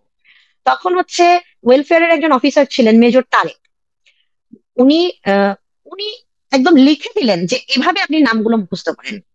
প্রত্যেকটা ভাবিকে উনি এভাবে হেল্প করলেন। আমাকে উনি বললেন যে ভাবি, আপনি অফিসে হোক, অফিসারে পরে হোক, আপনার যখনই আটকে যাবে, প্রত্যেকের জন্য আমি সেট রেডি করে রেখেছি, এভাবে নাম, আপনি নাম মুখস্থ করবেন। এমনকি সিডি দিয়ে দিল প্রত্যেকটা ফ্যামিলিকে, যারা ভিতরে ছিলেন তাদেরকেও, যারা বাইরে ছিলেন তাদেরকেও, যে সিডি দেখেন, প্রতিদিন সিডি দেখেন, নাম দেখবেন, চেহারা দেখবেন, বারবার দেখবেন। এভাবে 6-7 মাস ধরে আমাদের মুখস্থ করানো হলো। তো আপনি দেখেন, কথা বলতে গেলে যে এই যে একজন অফিসার, যে উনি শিখিয়ে দিচ্ছেন যে এভাবে আপনি সৈনিকদেরকে মনে করেন, আপনি তো ট্রমায় ছিলেন, আপনার আসলে মনে নাই। তো আমার কথা হচ্ছে, মেজর তারেক তো আমার সাথে ভিতরে ছিল না পিলখানায়, উনি কি করে জানলেন যে এই এই সৈনিকরা ভিতরে ছিলেন, তাই না? তো উনি যখন এগুলো করলেন, আমি তখন বললাম যে ভাই, আমি এভাবে পারবো না। তখন উনি বললো যে ভাবি, তানভীরকে তো পাওয়া যায় না, জিনিসটা তো অন্যরকম হয়ে যাচ্ছে। প্রথমেই কিন্তু আমি যখন ভাই 10 মাস পর্যন্ত, 9 সালে 10 মাস পর্যন্ত, ডিসেম্বর পর্যন্ত লাস্টটা রিসিভ করিনি, আমাকে 2টা ডেথ সার্টিফিকেট দেয় নিখোঁজ হিসাবে। 3 নাম্বারটা আমার কাছ থেকে মিসিং, আমার বাসা থেকে তো একসাথে 4টা চুরি হয়ে গেছে। 3 নাম্বারটার কোনো কপি ছিল না, এর জন্য এটা কি লেখা ছিল আমার মনে নাই। 4টার মধ্যে মেজর র্যাঙ্ক দিয়ে দাফন করা হয়। তার আগে পর্যন্ত বলা হয় যে আমি যদি না নিয়ে থাকি, তাহলে ডিক্লেয়ার করা হবে যে আমার হাজবেন্ড দেশদ্রোহী ছিল। আর আমাদের শহীদ পরিবার বলে যে 6 জনকে যে পাওয়া যাচ্ছে না, সেই 6 জন হচ্ছে হত্যাকাণ্ডের পিছনে আছে, এই সৈনিকদের সাথে ঘটিয়ে তারা পালিয়ে গেছে। তো ভাবিয়া যেহেতু আমাদের সবার সিনিয়র, মানে আমার থেকে আর 5 জন সিনিয়র, তারা দেখা গেল বলছে ডিএনএ টেস্টে মিলে যাচ্ছে, তারা কিন্তু লাশ একে একে নিয়ে নিয়েছে। আমার সাথে আরেকজন ভাবি ছিলেন, মেজর গাজালির মিসেস, উনি আমার সাথেই লাস্ট পর্যন্ত 10 মাস পরে ডেড বডি দাফন হলো ভাই, বাট ওটাও ভাইয়ের ডেড বডি না। তো আমাদেরকে কিন্তু এভাবেই বলা হয়েছে। তো শেষ পর্যন্ত যে এভাবে, যে দেশদ্রোহী বলার থেকে তোমার হাজবেন্ডের নামে একটা লাশ দাফন হোক, এই মুহূর্তে, ওই মুহূর্তে তো কিছু করার ছিল না। তো এরপরে আপনাকে যেটা বললাম যে 2 বছর ধরে চেষ্টা করা হলো যে আমাদের আহ এভাবে নাম মুখস্থ করে। আমারটা যেটা হলো যে আমি 12 সালে গিয়ে আমাকে কোর্টে নিয়ে গেল, কোর্টে নিয়ে যাওয়ার পরে আমাকে এক কথা বলে নিয়ে গেল। ওখানে যাওয়ার পর আমাকে ওগুলো কিছুই বলতে দেওয়া হলো না। আমি যা বলবো পিলখানার অভিজ্ঞতা, আমাকে ওগুলো বলতে তো দেওয়াই হলো না, বরঞ্চ বলতে বললো যে এরা সবাই ছিল, আপনি বলবেন এরা সবাই দোষী। মানে আমি দেখলাম যেটা পুরা অনেক বড় একটা জেলখানার মতো কোর্টের মধ্যে, আমাকে বললো যে এরা সবাই বিদ্রোহী। তো উনারা যেহেতু খুব হইচই করছিল, আমিও ভয় পেয়ে গেছি, আমি তো এরকম কখনো দেখি নাই। ওখান থেকে আমাকে বিডিআর পক্ষের উকিলও আমাকে তখন একটা ডেথ সার্টিফিকেট বের করে বললো যে এই যে ডেথ সার্টিফিকেট, আপনার হাজবেন্ড তো বেঁচে আছে, আপনি যে ডেথ সার্টিফিকেটটা নিয়েছেন তার বয়স 47 বছর, এই সেই ডেথ সার্টিফিকেট। আমি তখন সাথে সাথে ঘুরে, আমাদের ওখানে যে মোশাররফ হোসেন কাজল ছিল লয়ার, সবার সামনেই আমি তাকে কোর্টের মধ্যে জিজ্ঞেস করছি যে আর মেজর তারেক ছিল আমার পিছনে দাঁড়ানো ওয়েলফেয়ারের, ওনাকে আমি বললাম যে আমাকে যে ডেথ সার্টিফিকেট দিয়েছেন ওটার মধ্যে তো তানভীরের এই যে লেখা নাই 47 বছর, তানভীরের বয়স তো ছিল 28.5 বছর, 47 বছরে উনার কাছে ডেথ সার্টিফিকেটে লেখা কেন? মানে আমার কাছে ব্যাপারটা একদম অন্যরকম লাগলো। আমি আর ওই ধরনের কথাবার্তাই বললাম না, আমাকে যেগুলো শিখিয়ে বলার চেষ্টা করা হয়েছিল আমি ওখান থেকে চলে আসতে নিলাম। তখন আমাকে বরঞ্চ ভয় দেখালো মোশাররফ হোসেন কাজল, যে আপনাকে তো এখন অ্যারেস্ট করবে, আপনি যে কোর্ট থেকে নেমে আসলেন, আপনাকে তখন অ্যারেস্ট করাবে বিডিআর এর উকিল।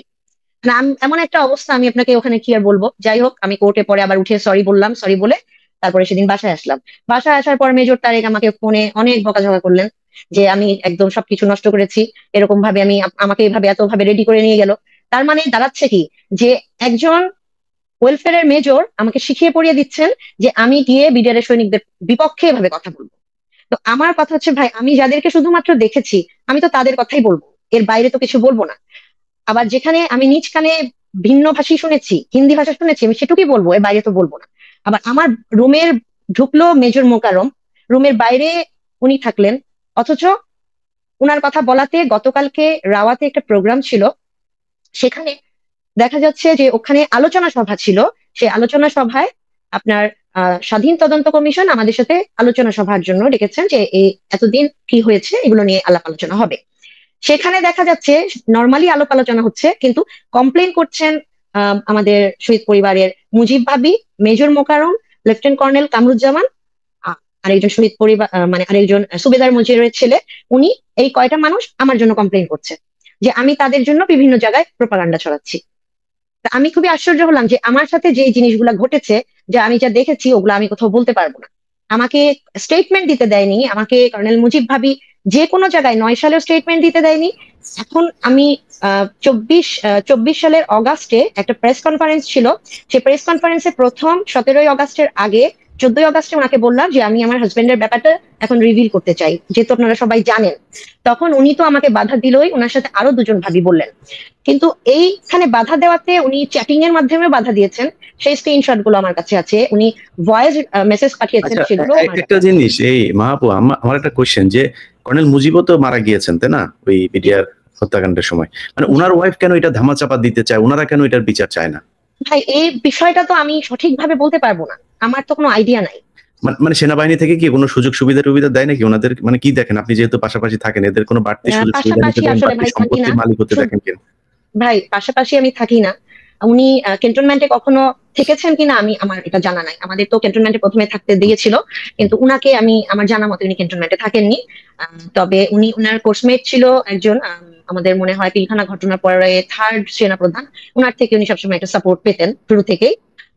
যেহেতু ভাই অনেক সিনিয়র ছিল, উনাকে সবসময় অনেক সাপোর্ট দেওয়া হয়েছে। মানে মোটামুটি উনাদের সবাইকেই ধরেন জেনারেল শাকিলের ছেলে মেয়ে, তারপরে হচ্ছে মুজিব ভাবি, ইনশাদ ভাবি, ওনাদের যে কোর্সমেটরা আছে ওনারা অনেক সাপোর্ট পেয়েছেন।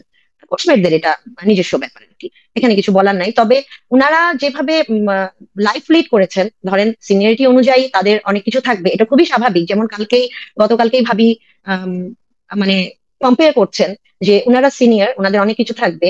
এই কথাটা উনি 9 সালেও বলেছেন যে আমাদের হাজবেন্ড যারা আছেন তাদের তো আর্মিতে অবদান অনেক কম। তো মানে যখন অনুদানের বিষয় আসছে তখনও ওনারা প্রোটেস্ট করছে যে আমাদের হাজবেন্ডরা তো কিছু দিতে পারেনি আর্মিকে, তাহলে অনুদানের বিষয়ে আমাদের জন্য এত বেশি হবে কেন? অথচ এখানে আসলে কিছু বলার নাই, এটা জাতির সামনে বলতে গেলে অনেক লজ্জায় পড়তে হয়। তো এগুলো নিয়েই গতকালকে কথা হয়েছে যে আমি কথাগুলো বলছি, এগুলো আমি মানে ঠিক বলছি না। কিন্তু সবচেয়ে বড় জিনিস আমার কাছে মানে এটা আনফরচুনেটলি, যে কোনো ভাবি যদি এটা না বলে বা কোনো ভাবি যদি এটা রিভিল না করে, তাহলে আজকে জাতি জানবে কিভাবে? কারণ আজকে তো আমার জাতিকে এটা জানানোর বিষয় না, এটা আমাদের আর্মি আমাদেরকে প্রোটেক্ট করবে, আমাদের আর্মি আমাদের প্রবলেমস গুলা বুঝবে, যে ফ্যামিলিটা একটু খারাপ অবস্থায় আছে তাকেও বুঝবে, তাই না? কিন্তু এই জিনিসগুলো আসলে আমরা আর্মির কাছ থেকে পাইনি। তো এই 24-এর গণঅভ্যুত্থানের পরে যখন দেখা গেল যে হাসিন ভাইকে আবার পেলাম, আবার নতুন করে ওনাদের যে প্ল্যাটফর্মের সাথে আমরা জড়ালাম, তো এখানে ভাইরা যেভাবে আগাচ্ছেন বা আমাদের বিডিআর এর ইস্যুগুলো যেভাবে তুলে ধরছেন, ইন্টারন্যাশনাল ট্রাইব্যুনালের কেসটার জন্য সবচেয়ে বড় জিনিস যেটা, আমাকে 4 জন ভাই বারবার রিকোয়েস্ট করছেন যে আপনি সিনিয়র ভাবিদেরকে নিয়ে যে কোনো একজনের বাসায় বসেন, যার বাসাটা বড়, তার বাসায় বসে ওনাদেরকে বলেন যে আমাদের এভাবে এভাবে এখন আমরা সব বুঝে কেস করব, চলেন আমরা একসাথে প্রয়োজনে আপনাদের পছন্দ মতো লয়ার নেই, তাদের সাথে আমরা ডিসকাস করি।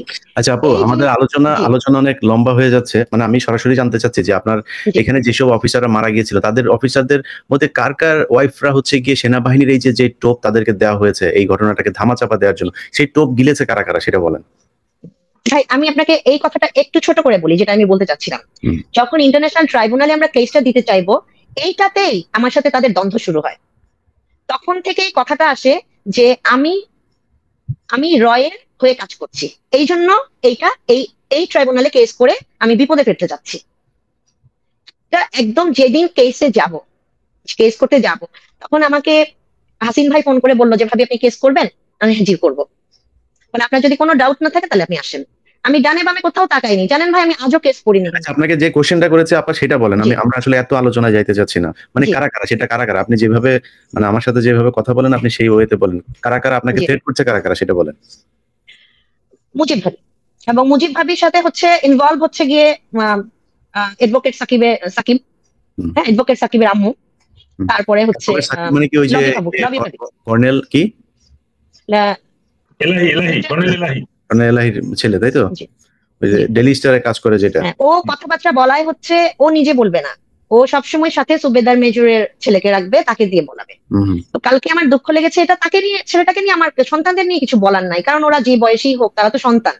বাট ভাবিদের কোনো প্রবলেম, ছেলেকে দিয়ে বলানো, হ্যাঁ মানে সুবেদার মেজরের ছেলেকে দিয়ে আমাকে ইনসাল্ট করানো, এইগুলা খুব দুঃখজনক, খুবই দুঃখজনক। আর আরেকজন হচ্ছে গিয়ে লেফটেন্যান্ট কর্নেল ইনশাদ ভাবি, মানে আমি হিন্দি ভাষা বলতে পারবো না, স্বীকার করতে পারবো না, এটা হচ্ছে গণঅভ্যুত্থানের পরের কথা। আমি হচ্ছে কোন জায়গায় শাহিন সিদ্দিকী, তারিক সিদ্দিকীর নাম বলতে পারবো না। আমি ইন্টারন্যাশনাল ট্রাইব্যুনালে যখন কেসটা করব তখনও ওনাদের মধ্যে অনেকেই বলেছে নাম কেটে দিতে, ওনাদের নাম যে সাইন করেছে কেটে দিতে, ওনারা কেস করবে না, এরকমও আছে। যেই ভাই, যেই মেয়ে ফোন করে বলেছে, সেই মেয়ে এবং কর্নেল মুজিবের মেয়ে দুজন মিলে প্ল্যান করে আবার আমার নামে একটা গ্রুপে চ্যাটিং করেছে, কিছু বেশ কয়েকটা চ্যাটিং আছে, তার মধ্যে একটা মেইন, যে তারা প্ল্যান করেছে যে কোনো ব্যক্তি যদি জিজ্ঞেস করে যে আমি কেন তাদের থেকে এত দূরে, তাহলে তারা বলবে যে উনি তো অনেক আগে বিয়ে করেছে, এর জন্য আমার সুখের জীবনের জন্য তারা আমাকে দূরে রাখে, যে আমি যেন সুখে শান্তিতে সংসার করতে পারি। আমি আশ্চর্য হলাম যে আমি কি বিয়ে করেছি।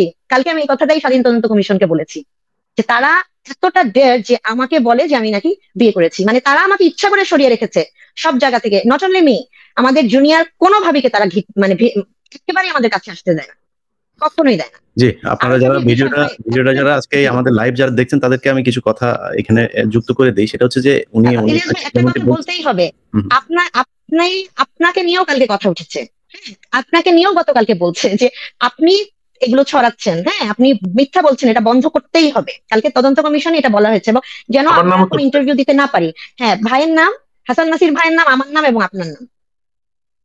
ওদের বললেন যে আমরা বাপের লাশ বিক্রি করে আমরা খাই না, ওদেরকে বলেন আমরা ওই বিক্রি হওয়ার পাবলিক। আমি একটু তানভীর ভাবির সাথে অ্যাড করি। যখন এই বিডিআর এর কমিশন হবে কিনা বা মামলা হবে কিনা এগুলো নিয়ে যখন শহীদ পরিবারের সাথে আমরা যোগাযোগ করছিলাম, তখন মুজিব ভাবি আমার সাথে ফোনে কথা বলেন এবং রীতিমতন ধমকের সাথে বলেন, ভাই আপনি সব সৈনিকদের, খুনিদেরকে ছাড়ানোর জন্য আন্দোলন করতেছেন, শহীদ মিনারে যাচ্ছেন, আমাদের তো শুধু শহীদ দিবস দরকার, আমাদের ওইটা পেলেই চলবে। আমি বললাম ভাবি বলেন কি, এটা এত বড় একটা হত্যাকাণ্ড, আর শহীদ পরিবারের সিনিয়র মোস্ট হিসেবে আপনার দাবি শুধু শহীদ পরিবার, এটা কি করে সম্ভব? স্যার বাংলায় একটা কোশ্চেন করি স্যার, এই মুজিব ভাবির নাকি মানে বিডিআর এর সৈনিকের চাইতে নাকি ওনার বয়ফ্রেন্ডের সংখ্যা বেশি, এটা কি সত্যি নাকি? আমি জানি না সত্যিকার অর্থে। আপা জানেন নাকি এটা? আমি এটা বলেন নাই। আমি আমার সাথে যে কথা হয়েছে সেটা কথাটা আমি বলতেছি যে ভাবি আপনারা শহীদ পরিবার সবাইও যদি না চান, তারপরেও আমরা ওই 57 জন অফিসারের কলিগরা আমার দরকার হলে মামলা করব, যারা ফিল করি যে হ্যাঁ হত্যাকাণ্ডটা স্বাভাবিক ছিল না। আপনারা যারা ইচ্ছা করছে আবার বিয়ে করছে, নতুন সংসার করছে, they are gone, but this officers belongs to Bangladesh army, এবং এই দেশের সার্বভৌমত্ব রক্ষার্থে ব্যর্থ হয়ে এবং একটা ষড়যন্ত্রের শিকার হয়ে তারা জীবন হারিয়েছে। সুতরাং এইটার তদন্ত হইতে হবে, নাহলে ভবিষ্যতে এই সেনাবাহিনীর আরো অনেক অফিসার ক্ষতিগ্রস্ত হবে। এখন যেটা কার্যক্রম শুরু হয়েছে, তানভীর ভাবির সাথে আমি অ্যাড করতেছি যে এখন একটা ওই শহীদ পরিবারের একটা অ্যাসোসিয়েশন করা হয়েছে, যেটার সেক্রেটারি হচ্ছে এই সুবেদার মেজর নুরুল ইসলামের ছেলে। ওখানে কিন্তু আরো অফিসারদের ছেলেরা আছে, মেয়েরা আছে, অনেক ওয়েল এস্টাবলিশড আছে, এবং এক সেক্রেটারি জেনারেল হিসেবে সে পুরা সব বাইকে কন্ট্রোল করছে। এটা হয়ে গেছে সব থেকে দুঃখজনক বিষয়। আর এর মধ্যে তারা এখন জীবিত অফিসারদের কে যোগ করছে।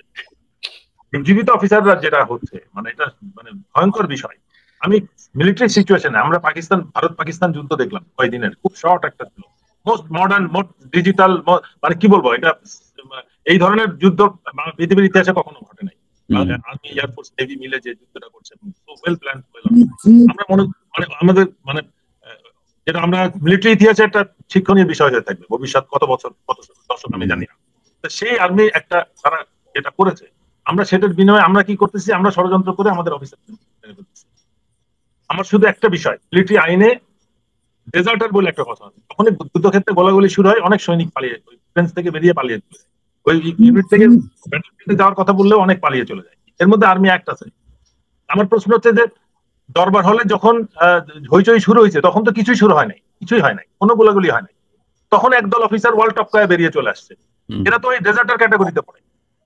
আমার কলিগদের কি অবস্থা আমি খোঁজ নিলাম না, দেখলাম না। আমি অন্য সৈনিকদের আমার ইউনিটে যে একটা অস্ত্র নিয়ে বেরিয়ে আমি এটা প্রতিরোধ করলাম না। এটা তো একটা হিসাবের মধ্যে আসা উচিত। সেকেন্ড বিষয়, একটা অফিসারদেরকে একদল অফিসারকে দেখা মাত্র গুলি করে মেরে ফেলছে, তাদের একটা অংশকে নৃশংসভাবে হত্যা করা হয়েছে। একটা দল অফিসারকে সাথে সাথে কোয়ার্টার গার্ডে নেওয়া হয়েছে। ডাক্তারদের যারা সার্জারি তাদেরকে হাসপাতালে ট্রিটমেন্টের কাজে রাখা হয়েছে। আবার একদল অফিসার আছে যারা কোয়ার্টার গার্ডে যায় নাই, যাদেরকে মারা হয় নাই, যারা হাসপাতালে ট্রিটমেন্ট দেয় নাই। এর মধ্যে ডাক্তারও আছে, তারা সৈনিক লাইনে ছিল, নাইলে অফিসার বা সৈনিকদের কোয়ার্টারে। এবং এমনও আছে যে সুবেদার মেজর গাফরান, যে একটা হত্যাকাণ্ডের নেতা, এই যতগুলো হত্যাকাণ্ডের নেতৃত্ব দানকারী সুবেদার মেজর গাফরানের বাসায় গিয়েছিল। সে নিজেকে কি করে নির্দোষ দাবি করে? সে এখানে বসে তারেক সিদ্দিকের সাথে কথা বলতেছে, হাসিনার পিএস এর সাথে কথা বলতেছে। মানে ওখানে মেজর মঈন হাসিন ওই যে ম্যানেজমেন্ট করে, মেজর মঈন তোর নাম, মেজর মঈন নামে একজন, সে যমুনাতে বসা। এরা সবাই কিন্তু যমুনা। এর সাথে এই মেজর জাইদি ওখানে বসে কথা বলছে, ওই সৈনিকের বাসা, ওই গোফরানের বাসা। আর সে যদি বলে আমি নির্দোষ, ব্রিগেডিয়ার হাসান আমার নামে বদনাম করতেছে, তাহলে তো সবাইকে ছেড়ে দেওয়া উচিত। ওই বিডিআরের শত শত লোকজন কেন রয়েছে? ওদেরকে তো জেল থেকে বের করে দেওয়া উচিত। তুমি এবং গল্পে তাদের স্টেটমেন্ট যদি আপনি পড়েন, আপনি হাসবেন না কাঁদবেন। একটা বিদ্রোহের ঘটনার স্টেটমেন্ট দিচ্ছে যে আমাকে মারতে মারতে নিয়ে গেল। মানে একটা ডাক্তার তার মাথা ফাটার গল্প বলতেছে 15 মিনিট একটা চ্যানেলে, বি চ্যানেলে, প্রফিসলি রক্ত বেরোচ্ছে, মাথা ফাটায় রক্ত বের করে দিচ্ছে, কিন্তু সে কোনোদিন ন্যাশনাল কমিশনের সামনে আসে না স্টেটমেন্ট দিতে। সে এখন কিন্তু ইউটিউবে সিরিজের পর সিরিজ কথাবার্তা বলতেছে। তুমি এত বড় দুঃসাহসী ডাক্তার, তুমি কমিশনের সামনে এসে বক্তব্য দাও না কেন? আমরা প্রতিটা ধাপে ধাপে দেখছি যে বিশেষ করে পিলখানা হত্যাকাণ্ডের যারা শিকার, যাদেরকে আমরা শহীদ বলে ডাকি, অবশ্যই এখানে অনেক মানে বেশিরভাগই শহীদই ছিলেন, তারা বীর, এই জাতির বীর সন্তান। কিন্তু এখানে কয়েকজন, বিশেষ করে কর্নেল মুজিবের কথা, সে তো নিজে সরাসরি ভারতের সাথে এই কনস্পিরেসির সাথে জড়িত। সেই সব বিডিআরের যেসব সৈনিকদেরকে নিয়ে গিয়েছে বলে যে তোমরা শুধু বন্দুক ধরবা, তোমাদের সব দাবি পূরণ হয়ে যাবে। আমি প্রায় 20 জন সেনা এই বিডিআর সদস্যের কাছে এই একই বক্তব্য শুনেছি, যে তাদের মিটিং গুলোতে কর্নেল মুজিব আর আরেকজন হচ্ছে ওই যে ওর নাম কি, শামস, এই দুইজন থাকতেন। হ্যাঁ, এই দুইজন থাকতেনি। তো এখন মুজিবের স্ত্রী তো জানেন যে তার স্বামীর সাথে ভারতের যে কানেকশন, বিডিআর পিলখানার ঘটনার মূল হোতা কি। So colonel Mujib, Mrs Mujib, তিনি কখনোই চাবেন না তার স্বামীর হত্যার বিচার। কারণ তার স্বামীর হত্যার বিচার চাইতে গেলে তার এখন যে তিনি আলিশান জীবনযাপন করছেন, তার বুড়ো বয়সও আপনার সুগার মামি সেজে তারপরে ছেলেদেরকে টাকা পয়সা দিচ্ছেন, আর্মির টাকা পয়সা খাচ্ছেন, ভারতের টাকা খাচ্ছেন, আওয়ামী লীগের টাকা খাচ্ছেন, তারেক সিদ্দিকের বউ টাকা পয়সা খাচ্ছেন, সেটা তো খাইতে পারবেন না। এই কারণে ওনারা এখন মিটিং মিছিলে গিয়া ওই অ্যাডভোকেট সাকিবকে নিয়ে তারপরে আমাদের সাথে। তো আপনাদের বলি যে আপনারা বিডিআর পোলাপান পাইলে কিন্তু পিডাবে, কিন্তু আপনাদের এখানে ওইখানে যাই সব সংবাদ সম্মেলন করতে যায় না। বিডিআর খুব ক্ষেপে আছে, এরা বের হচ্ছে, এদের জীবন ধ্বংস করে দিয়েছেন আপনারা। সো এরা এদের আগুন জ্বলছে। ইলিয়াস ভাই, গতকালকে মানে যেখানে আমি প্রথম থেকে লাইফ রিস্কে আছি আমার বাচ্চাদেরকে নিয়ে, সেখানে বলছে তারা লাইফ রিস্কে আছে। মানে আপনার কথাবার্তা বা আমি বিডিআর এর সৈনিকদের সাথে কথাবার্তা বলি, কালকে সুবেদার মেজরের সন্তান বলছে যে আমি কেন খুনিদের কাছে নিয়ে যাওয়ার জন্য তাকে প্রেসার করছি, অথচ সেই ছেলেটার সাথে আমি কখনো কথাই বলি না। হ্যাঁ, মানে ওর বডি ল্যাঙ্গুয়েজটা ভালো না, এই জন্য আমি তার কাছে মানে একেবারেই তার কাছে। যাই হোক, ভাই কালকে যে ঘটনাটা ঘটছে তানভীর ভাবির সাথে, এটাও আমি মনে করি যারা অফিসিয়াল ছিল তাদের জন্য এটা লজ্জাজনক যে তানভীর ভাবির হাত থেকে মাইক নিয়ে নিচ্ছে ওই সুবেদার মেজরের ছেলে এবং রাওয়াতে বসে শহীদ হতে পারে। বললাম তো যে তার অ্যাটলিস্ট তার এইটুকু রেসপেক্ট জ্ঞান থাকা উচিত। এবং ওখানে শহীদ এই যে তথাকথিত বেঁচে যাওয়া অফিসাররাও ছিল, যে যারা সৈনিক লাইনে ছিল বা সৈনিকের বাসায় ছিল, শামসের মতো গল্প বানাইছে, তাদের গল্পের মধ্যে সবাই ওই টিভি দেখছে, চানাচুর খাইছে আর পানি খাইছে। মানে এই গল্প মানে হতাশ করা গল্প, যে বাইরে তার কলিগদেরকে কোপায় কোপায় হত্যা করা হচ্ছে, তারা সৈনিকের বাসায় বসে চানাচুর আর খাচ্ছে। এই গল্পের একটা বিহিত হওয়ার জন্য আমরা চাই একটা সঠিক তদন্ত হোক। কর্নেল হাসিনা, আমি কোনো সম্ভাবনা দেখছি না ভাই, আমি কোনো সম্ভাবনা দেখছি না। আবারও আমাদের অনেকদিন অপেক্ষা করতে হবে সঠিক বিডিআর হত্যা সঠিক। আমি কেন বলতেছি ভাবি, একটু শুনেন। এই মেজর মইনুল, সে প্রধানমন্ত্রীর সমস্ত অনুষ্ঠান, আওয়ামী লীগের সময়ের যত রকম মানে ভিআইপি টাইপের যত বড় বড় ইভেন্ট, মেজর মইনুলের ইভেন্ট টাস্ক নামে একটা অর্গানাইজেশন করতো। এবং সেই মেজর মইনুল 25শে ফেব্রুয়ারি শহীদ দিবসের রাওয়ার প্রোগ্রাম সে অর্গানাইজ করছে। Can you believe it? August মাসের কতদিন পরে এটা 25শে ফেব্রুয়ারি 2025। তার মানে যে সবখানে এখন ওরাই চলতেছে, এবং তার কারণে এরা বলতে চাচ্ছে যে আমার ওই ভিডিওতে বলতেছে যে আমি বিডিআর বিদ্রোহ নিয়ে অনেক কথা বলছি।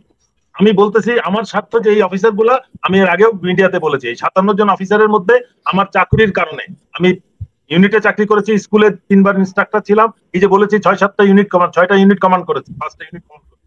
এই ইউনিটের এত অফিসারের পরিচিতি, ইনফ্যান্ট্রি ডিভিশন ব্রিগেডের চাকরি করেছি, এর কারণে আমার একটা বিরাট একটা সার্কুলার, এই 40 জন অফিসার কমপক্ষে তা আমার সাথে সরাসরি হত্যা শিকার, আমার সাথে এই হত্যাকাণ্ডের অ্যাটাচমেন্ট এইটুকুই, I know this officers personally, আমার কিন্তু আর কোনো অ্যাটাচমেন্ট নাই। কিন্তু আমার কষ্ট লাগে যখন দেখি যে মেজর মোকাররম 25 তারিখে সকালবেলা 9:30টার আগে ডিউটি শেষ করে তার রুমে এসে মানে ডিজিএফআই অফিসারদের সাথে কথা বলতেছে, এবং তারপরে সে তানভীর ভাবির ঘরে ঢুকতেছে, এবং তানভীর ভাবিকে যখন মারতে মারতে বের করে নিয়ে যাচ্ছে, তখন সে ওই হিন্দিভাষী ওদেরকে বলছে, বা তার সাথে বিডিআর এর সৈনিকদেরকে বলতেছে যে খোলা জায়গায় না মহিলার গায়ে হাত দেওয়া যাবে না। তার মানে সে কি বলতে চাচ্ছে? তার মানে ঘরের ভিতরে তুমি যা খুশি তাই করতে পারতা, তুমি বাইরে নিয়ে করো না। এটা কতখানি অপমানজনক একটা অফিসারের জন্য একটা কথা। যাক, এগুলো তারা এই নোংরামি তারা যত করতে থাকবে, না বাট এরা এখন এই যে রাতে বসে এখন গলাবাজি করতেছে, আমাকে তারা সে ধরতে চেয়েছে এটার জন্য গতকালকে তাদেরকে স্টেট পে যারা সৈনিক লাইনে বা সৈনিকের কোয়ার্টারে ছিল, অবশ্যই they were part of this এই বিদ্রোহ হত্যাকাণ্ড। এই তাদেরকে কোর্ট মার্শালের মাধ্যমে তারা নিজেদেরকে নির্দোষ প্রমাণ করবে যে আমি ওখানে ছিলাম, শামস অবশ্যই দায়ী, কিন্তু তার সাথে বাকি যারা জীবিত বেরিয়েছে 2 দিন পরে, তাদেরকে প্রমাণ করতে হবে যে আমি কোয়ার্টার গার্ডে ছিলাম না, আমি সৈনিক লাইনে বা সৈনিকের কোয়ার্টারে ছিলাম নিরাপদে। কোথায় ছিলেন? নির্দোষ প্রমাণ করতে হবে। জি, কোথায় ছিলাম? জি, কর্নেল হাসিনুর, আপনাকে দিয়ে শেষ করি। আপনি একটু বলবেন যে এই সেনাবাহিনী দিয়ে আমাদের মানে চারিদিকে যা হচ্ছে, আপনাদের ভেতরে নিজেদের অফিসারদের হত্যার বিচারই আপনারা নিজেরা করতে পারছেন না, সেটা আপনার টাকা পয়সা দিয়ে বিক্রি হয়ে যাচ্ছেন। তো আমরা পাহাড়ে একটা বিশাল সমস্যার মধ্যে আসলে এখন আছে। আমাদের ফেনী থেকে পরের 10টা জেলা আমাদের সাথে থাকবে কিনা সেই প্রশ্ন এখন অনেকে করছেন। এই পরিস্থিতিতে এই সেনাবাহিনীর আসলে কি করা দরকার? আমরা সেনাবাহিনী নিয়ে সমালোচনা করলেও এদের উপরই আসলে আমাদের আস্থা রাখতে হবে, এবং এখানে অসংখ্য দেশপ্রেমিক মানুষ আছেন যারা কর্নেল মুজিব কিংবা অন্যান্য যারা আছেন এই কালপিট গুলো তাদের মতো ছিলেন না। সেই অফিসাররা এখন কি করা উচিত? সেনাবাহিনীর মানে সামনের পলিসিটা কি হবে? ইলিয়াস ভাই দেখেন, ওই যারা ছিল পুলিশ কর্মকর্তা এই 24 নির্বাচন 18 নির্বাচনে যারা ছিল, তাদেরকে আইনের আওতায় আনা হয়েছে। আমি বিশ্বাস করি আগামী নির্বাচন কমিশনগুলি আইনের আওতায় নেওয়া হবে। আমি মনে ওই সময় যারা জেনারেল অফিসার কমান্ডিং ছিলেন এদেরকে আইনের আওতায় নেওয়া উচিত। এবং এই যে আমাদের যে বর্বরতা হলো জুলাই আগস্ট বর্বরতায়, এখানে যারা দায়িত্বশীল ছিলেন তাদেরকে আইনের আওতায় আনতে হবে। যারা গুম খুনের আলামত নষ্ট করছে তাদেরকে দায়িত্বহীনতা অবগতি দিতে হবে। নতুন রক্ত নতুন ব্লাড হবে অফিসার জেনারেল, তারা এই দায়িত্ব পালন করবে ইনশাআল্লাহ। আর হিলটাসি ইস্যুতে আমি মনে করি আমাদের উচিত জরুরি ভিত্তিতে মিলিয়ে সরাই যে 900 একর জমি দেওয়া হয়েছে ভারতকে, এটা বাতিল করা উচিত। বাতিল করে একটা ব্যাটালিয়ন একটা ব্রিগেড ওখানে রেজ করা উচিত। আমি বলবো যে আমাদের ডিফেন্স মিনিস্টার কি, যে ডক্টর ইউনূস, আমি ওনাকেই দোষারোপ করবো, উনি দায়িত্ব পালন করতেছেন না। গত 9 মাসে উনি কি করছেন? আমরা এখনো বরখাস্ত, খালি ব্রিগেডের আর্মি ছাড়া আমরা সবাই বরখাস্ত। আমার নিপীড়িত নির্যাতিত লোক, আমাদের কিছু হয় নাই, বাকি কি হবে? কার কি হবে?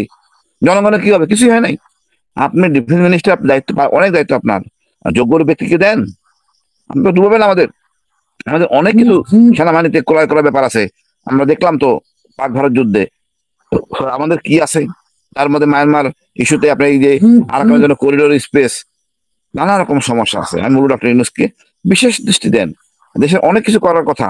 একটা জাতি একটা বিপর্যয় হাসিনা ফ্যাসিস্টকে প্রতিষ্ঠিত করতে আপনার কি উচিত?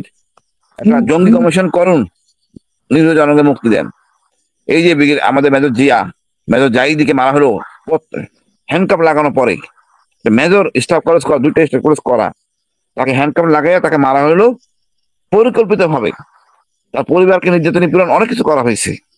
একজন সেনাপ্রধান ছিলেন তখন বেলাল। এই মেরুদণ্ডহীন জেনারেলরা দেশটাকে ধ্বংস করে দিছে।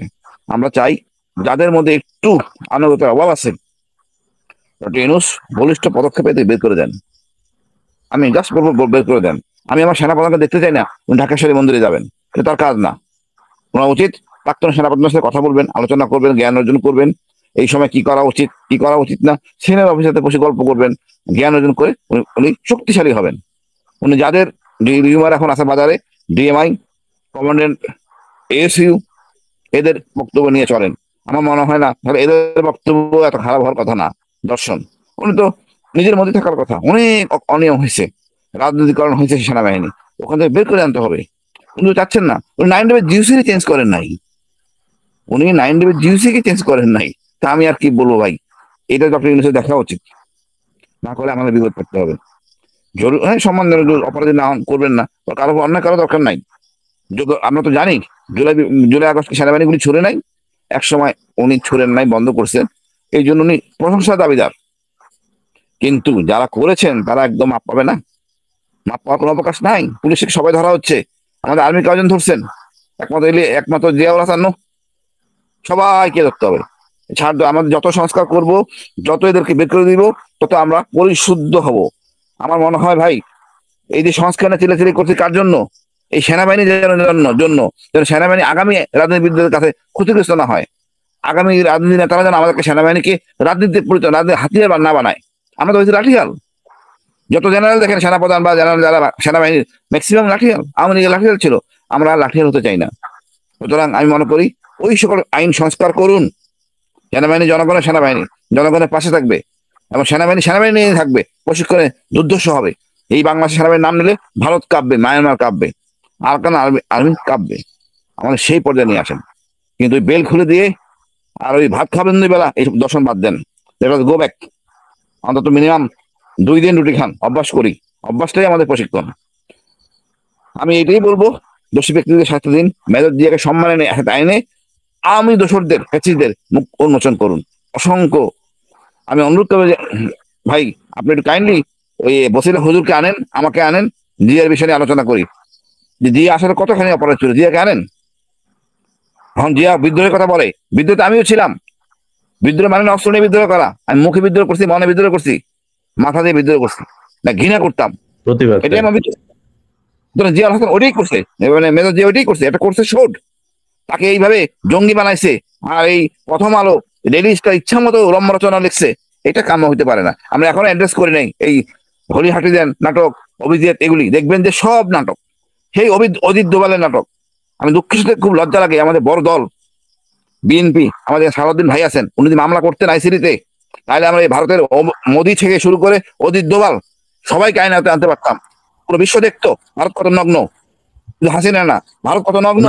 ওনার ক্ষতিপূরণ দেওয়া দরকার, ভারত সরকারকে ক্ষতিপূরণ দেওয়া দরকার। উনি যে ভিআইপি হালে ছিলেন, বিভিন্ন নারী টারি নিয়ে সেখানে ফুর্তিতে 5 স্টার হোটেলে রাখা হয়েছিল, ওনার উল্টো ক্ষতিপূরণ দেবে। উনি মামলা করবে কেমনে ভাই? শুক্রবারের মালিক আমি খুঁজে পাচ্ছি না। এটা করলে আমরা আটকাতে পারি। ভারত যে আমাদের ডোমেস্টিক ব্যাপারে ইন্টারফেয়ার করছে, আমাদের সেনাবাহিনী সব কিন্তু খারাপ না, এদেরকে খারাপ বানানো হয়েছে, তারপরে ব্ল্যাকমেল করা হয়েছে। তারপরে বলবো ডক্টর ইউনূস, আপনি আমাদের ডিফেন্স মিনিস্টার, অনুগ্রহপূর্বক অ্যাড্রেস করেন সবাইকে। হাসান নাসির স্যারের মতো আমি ইনফেন্ট্রি অফিসার কখনো আর্টিলারি অফিসার দেখতে পারে না। এত বেশি ক্যালকুলেশন করে বিরক্ত হয়ে যায়। আমরা কোনো চিন্তা ভাবনা ছাড়াই আমরা সিদ্ধান্ত নেই। কিন্তু আমি স্বপ্রণীত ভাবে হাসান নাসির আনুগত্য মেনে কাজ করি একসাথে। আমি গর্বিত যে ওনার মিসেস সহ এই বিপ্লবে ছিলেন। ইলিয়াস ভাই, ওনার মিসেস হাসপাতালে গেছেন, কত কষ্ট করছেন, যেটা আমার মিসেসকে আমি আমার নিজেরই দুঃখ লাগতেছিল এই ব্যবসা গরমের মধ্যে। ডক্টর ইউনূসকে বলবো আমাদের সেনাবাহিনীকে অ্যাড্রেস করতে। অনেক অফিসার নির্যাতন নিপীড়িত হয়েছে, আর যারা আজকে দেখেন জেনারেল যারা এদেরকে অত্যাচার নিপীড়ন করছে, তাদের ডকুমেন্ট দেখেন তারা কি করছে। আমি মনে করি এত দেরি করলে আমরা অস্থির হয়ে যাব। আমরা আবার হয়তো দেখা যাবে যে আমি কাম্য না, হয়তো যাচ্ছি রাজপথে। আমাদের এই আর্মি আমাকে প্রেস ক্লাব চিনাইছে, এই আর্মি আমাকে বাধ্য করছে শহীদ মিনারের কথা বলতে। এই আর্মির জন্য এই যে ভাবি রাজপথে দাঁড়াইছেন, ওনার স্বামী মারা গেছেন, নির্যাতিত, আর একটা বেয়ারিশ লাশ এনে বলতে আপনি স্বামী বলেন, কত বড় অপমান। আমার তো খুন করতে ইচ্ছে করতেছে এই সকল জেনারেলদের। আমি জেনারেল মবিন কি বলে ওই সময় যিনি ছিলেন মইনুল আহমেদ, একে মাফ করবো না, হাসিনাকে মাফ করবো না। কতটা নরপিশাচ হইতে পারে, আর আজকের জেনারেলরা এটাকে অন করতেছে। আমি লজ্জিত ইলিয়াস ভাই এত ইমোশনাল হয়ে কথা বলার জন্য। এটা আমাদের অনেক দুর্ভাগ্যের ব্যাপার। আমরা চাই, আমরা সেনাবাহিনীকে নিয়ে কোনো সমালোচনা যেতে চাই না, কিন্তু সেনাবাহিনীর অফিসারদেরকে আমরা যেটা বলবো যে ভাই আপনাদেরকে ঠিক হইতে হবে। আপনি বিডিআর বিদ্রোহের বিচারের সাথে এই দেশের অনেক কিছু জড়িত, সো সেটাকে আপনাকে সঠিকভাবে এই বিচার করতে হবে। তদন্তে যারা আছেন সেই কমিশনকে সঠিকভাবে কাজ করতে দিতে হবে। এখানে ধানাই ফানাই করে তারপরে কমিশনের মেম্বারদেরকে দিয়ে যা মনে চায় তাই একটা রিপোর্ট পেশ করে দেবেন, আমরা সেটা মেনে নেব না, এই দেশের মানুষ মানবে না। এবং আগের সেই দিন নাই যে আইএসপিআর যা বলবে সেটাই বাংলাদেশের গণমাধ্যম চালাই দেবে, আমরাও সেই অনুযায়ী কাজ করব। সো আমরা এখন কিন্তু কোনো আপনাদের এই আইএসপিআর এগুলোকে মেনে কথা বলতে বাধ্য না। আমরা যেটা ফ্যাক্ট সেটাই বাংলাদেশের মানুষের সামনে তুলে ধরবো। বাংলাদেশের যারা আজকে এই আমাদের অনুষ্ঠান দেখলেন তারা নিশ্চয়ই বুঝতে পারলেন যে সেনাবাহিনী তাদের সঠিক পথে এখনো পর্যন্ত আসে নাই। আমরা বিশ্বাস করি তারা সঠিক পথে চলে আসবে। এখানে অনেক অফিসার আছেন যারা এই জিনিসগুলোকে পছন্দ করেন না, তাদেরকে এটার পদক্ষেপ নিতে হবে। এবং ওয়াকার আমরা যতটুকু জানি সেই আলোচনাগুলো এখানে আসে নাই। আমরা ডক্টর কনক স্যার এবং পিনাকে আমরা সবাই মিলেই একটা বিষয় নিয়ে কাজ করছি, এবং সেটা আসলে আপনারা অনেক কিছু জানতে পারবেন সেনাবাহিনী কি কি চাচ্ছেন। তবে এতটুকু বলে রাখি যে ওয়াকার যদি কোনো ধরনের কু কিংবা কোনো ধরনের এই ধরনের তার অফিসারদেরকে নিয়ে আপনাদেরকে কাজে লাগানোর চেষ্টা করে থাকে বা কোনো এই ধরনের ষড়যন্ত্র যদি আপনারা দেখেন, সাথে সাথে ওর গলায় পাড়া দিয়ে ধরবেন। ওরে দিয়া আর আওয়ামী লীগ এবং ইন্ডিয়ার পারপাস সার্ভ করতে দেওয়া যাবে না এই দেশে। হাসান নাসির ভাই একটা কথা জাস্ট আমি এখন এই যে আমরা একটা করতেছি যে আর্মি অফিসারদেরকে মিলিটারি বিষয়ের মধ্যে ব্যস্ত রাখা উচিত, তাদেরকে ওইটার ভিতরে আনা উচিত। আমরা এই পাকিস্তান ভারত যুদ্ধ দেখার পরেও কিন্তু আমরা সতর্ক হইলাম না। এই মুহূর্তে আমাদের উচিত ছিল একটা, এই যে কর্নেল হাসিন যেটা বললো, ইউনিটের শুধু মানে অফিসার নাই, একটা আর্টিলারি ইউনিটের 27 জন অফিসার থাকার কথা, এটা ইনফ্যান্ট্রি অফিসার ইউনিটে সম্ভবত 20 জন, 4 জনও নাই। এই অফিসার গুলা কোথায়? এদেরকে তো ইউনিটে থাকতে হবে, সৈনিকদেরকে ট্রেন করতে হবে। এই এফর্টটা কিন্তু কোনো না হচ্ছে না। এখনো পর্যন্ত সমাজ কল্যাণ অধিদপ্তরে দেওয়া হয়েছে, বিভিন্ন মাদ্রাসায় বোর্ডে দেওয়া হচ্ছে, অফিসারদেরকে ব্যবসা বাণিজ্য যেভাবে রাখা হয়েছে সব জায়গায় কিন্তু দেওয়া হচ্ছে, এবং এদের এইভাবে অফিসারদেরকে এখনো ভিক্টিমাইজ করা হচ্ছে। তাদেরকে একটা দুর্নীতিগ্রস্ত এলাকার মধ্যে রাখা হয়ে দুর্নীতিগ্রস্ত হচ্ছে, এবং কেউ যদি দুর্নীতি করতে অস্বীকার করতেছে তখন ওইখানকার সিন্ডিকেট তাকে বের করে দিচ্ছে। এবার সমাজ কল্যাণে এরকম একটা পদক্ষেপ এখন চলছে, সব জায়গায় হাসপাতাল সবভাবে কাজ করার চেষ্টা করতেছে, তাকে বের করার ইয়ে হচ্ছে। আমি শুধু আরেকটা কথা বলবো, এই যে বললো যে আমি জেএফসি জাস্টিস ফর কমরেডস ব্যর্থ হওয়ার কারণে আমি নেক্সাস গঠন করি। এই নেক্সাসের গঠন সত্যিকার অর্থে আমরা এপ্রিল 24 আমরা প্রথম মিটিং করি। আমরা এরকম একটা প্রতিষ্ঠান করব যেটা নিয়ে আমরা এগুলো বিষয়ে ডাটা কালেকশন করব, এবং সেটার মধ্যে বিডিআর হত্যা তো অবশ্যই ছিল, এটা আমার সাবজেক্ট। কর্নেল হাসিন ছিল, তার গুম খুনের বিষয়টা, এবং এই প্রত্যেকটা আয়নাঘর গুম খুন প্রত্যেকটা ইস্যু নিয়ে, এবং আমাদের ইভেন আর্টিকেল 45 একটা সামরিক বাহিনীতে সদস্যরা যোগ দেয়, ওয়াদা করে যে তারা দেশের জন্য জীবন দিবে, কিন্তু তাদের মানে বেসিক রাইটসটা কিন্তু হরণ করা